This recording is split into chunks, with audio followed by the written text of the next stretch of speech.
CJ Peterson of cjpetersonwrites.com, and welcome to the Treehouse. Today's book is going to be Shh on a Safari by Valerie Sweeten. Parents, if you're interested in Valerie's books when we're done, you can find them at valeriesweeten.com. That's VALERIESWEETEN.com. You can also find her under Valerie Sweeten on Amazon. But before we head into today's book, we're going to meet our resident little guys. Now, just so y'all know, this is probably one of their favorite books. It's been read, as you can tell, quite a bit. The reason being is because Super Hubby, aka Trevor, is from South Africa. And the little guys actually saw pictures of when Trevor and I went to South Africa a little while ago, and they were super excited. And knowing that that's where he's from, they absolutely love this book. So let's meet today's little guys. Today, they're wearing their safari shirts. This is Chief. Chief came to us in September of 2019. He was officially adopted into the Serenity Acres family. Chief loves all sorts of fun things like climbing and eucalyptus leaves. Oh, he loves eucalyptus leaves, but they're a little bit hard to find in Texas. So if you happen to find any, please set them aside for him. His shirt has cool little lions and tigers and sloths and all sorts of fun animals on it. He is the big brother to Sarge.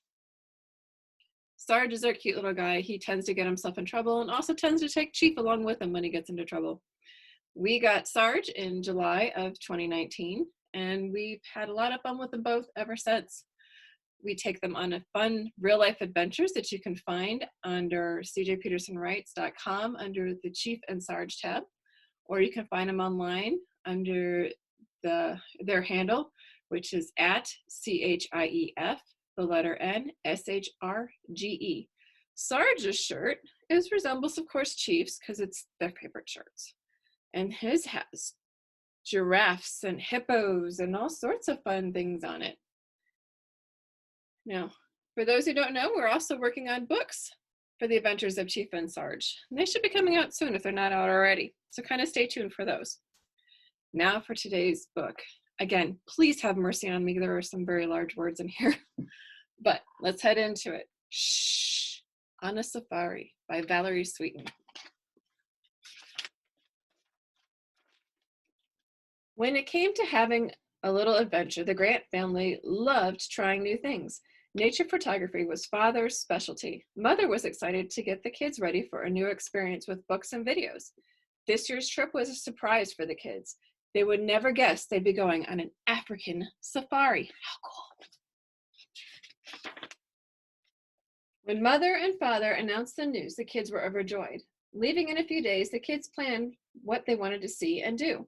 Noelle and James, the oldest, wanted to get close enough to pet a giraffe or even see a cheetah run across the grassland.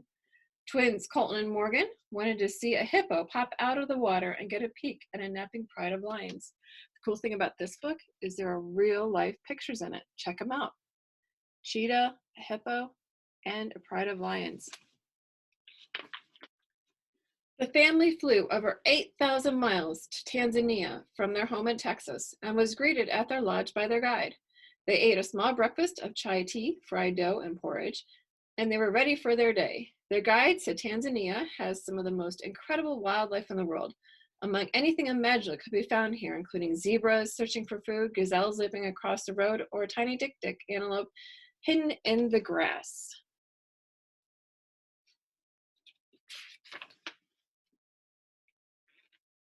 At Tarangire National Park, the family saw the wonders of nature all around them from atop their Jeep.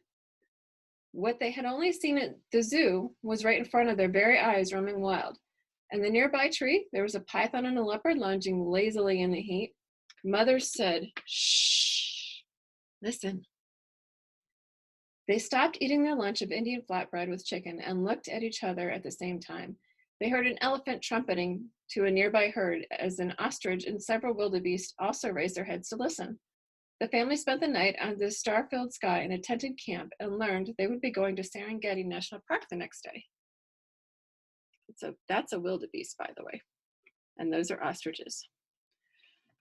One cool thing, when we went on our trip to South Africa, we stayed in a tent-type encampment. It was a really cool national park called Kruger National Park.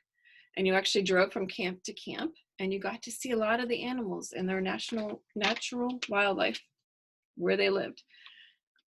And one night when we were in what we called Tent City, just on the other side of the river, we were all protected in there. Just keep that in mind. But we heard a bunch of animals, and Trevor woke me up and said, "Listen." He actually said, "Shh, listen." And we heard all the animals talking, and all of a sudden there was this loud roar. Dead silence. When the lion talked, everybody listened. So there was dead silence for a few minutes.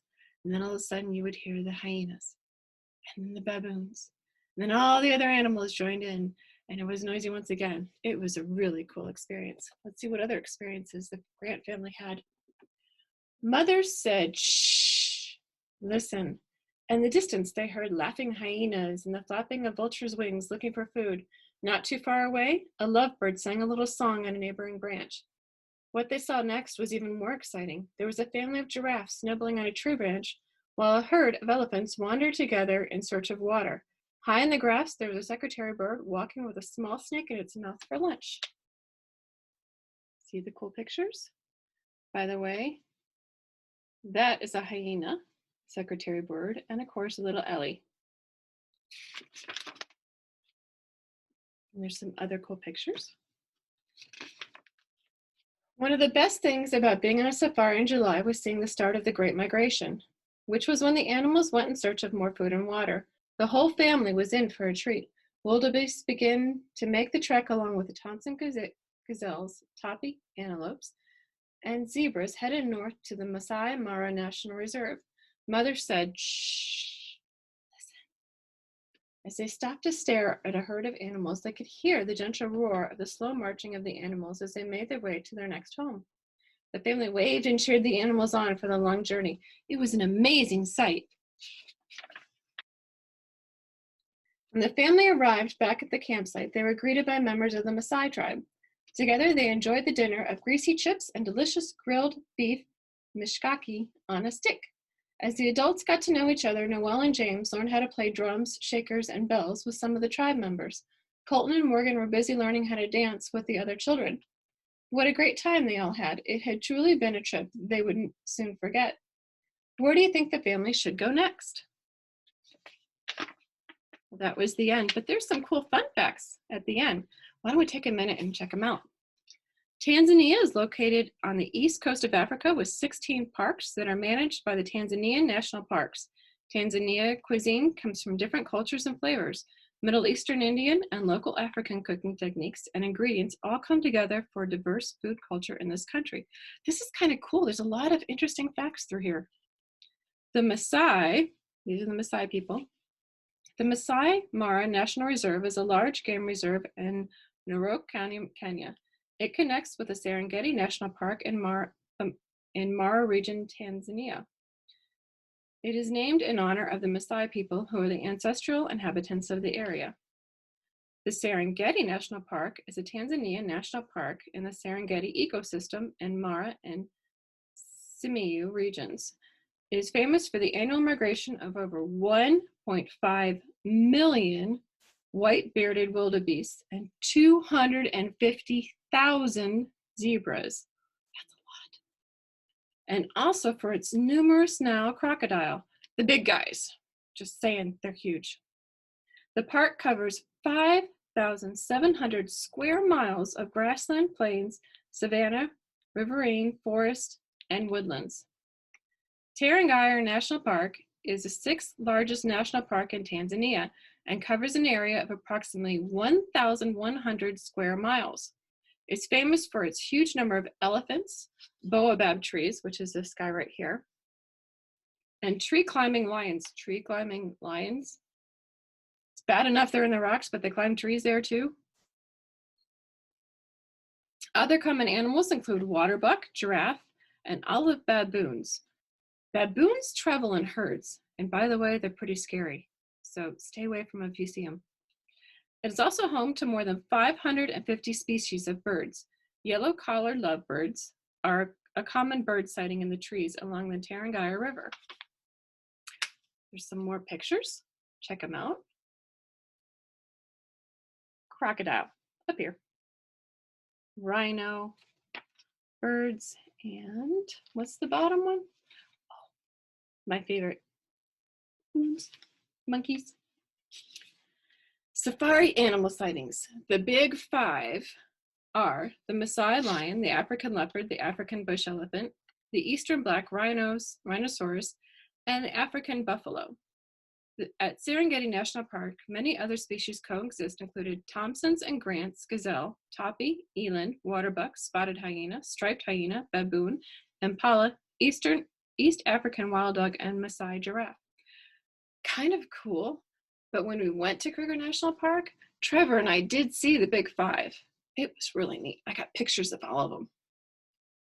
Don't forget the birds. Serengeti is home to about 500 bird species, including ostrich, secretary bird, koi bustard, crowned crane, marabou, stork, martial eagle, lovebirds, and many species of vultures. Tarangire is also home to more than 550 species of birds, where the swamps are the focus of the largest selection of breeding birds anywhere in the world. That's pretty cool. The Maasai people. Remember the Maasai people? These guys right here? The Maasai are a group of semi-nomadic people inhabiting southern Kenya and northern Tanzania. They speak Mai and are also educated in the official languages of Kenya and Tanzania, Swahili and English. Many Maasai tribes throughout Tanzania and Kenya welcome visits to their village to experience their culture, traditions, and lifestyle. That is really cool. So parents, check it out. When you check out Valerie Sweeten's books, she also has some cool, interesting facts in the back. So it's kind of somewhat educational. So thank you guys very much for listening today to Shh on a Safari by Valerie Sweeten. Again, you can find her books on valeriesweeten.com. That's VALERIESWEETEN.com. You can also find her on Amazon under the same name. In the meantime, thank you for coming to the Treehouse and listening to our book for the day. And Chief and Sarge would also like to say thank you for coming. You can find Chief and Sarge under the handle on their social medias at CHIEF, the letter N, SHRGE, or you can check them out on cjpetersonwrites.com under the Chief and Sarge tab. I'm CJ Peterson of cjpetersonwrites.com. Until next time.